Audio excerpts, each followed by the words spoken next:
this video, we're going to learn how to use the find function. The find function will return the character number or ordinal position of a character in a text string. You would then normally use that in conjunction with maybe a left or right function as an extraction number. So let's start here in my example. Here I have my regions, north, east, west, and south. I also have my locations, the city first and then the state. So for my city here, I want to extract all just the cities out of my location text strings here. So I see that I have Los Angeles, comma, space, and then my state, and Boulder, comma, space, Colorado, so forth from there. So I'm going to start here in my city.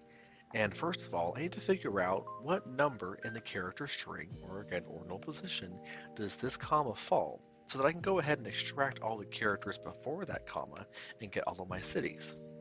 So I'll say equal find and tab it in. Two required arguments here, find text and within text. So find text is what I'm trying to find. So my comma, which is text, so I'll put it in quotes. And then within text, within what am I trying to find that comma? Within my location right here. Close it out and push enter.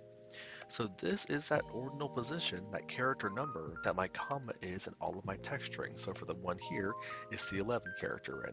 Here the 8th character in. Here the 8th character in, and so forth. So I'll use this number as an extraction number for my left function to pull the first 11 characters from left to right of my text string. So I'll come in here, I'll pair it with that left function.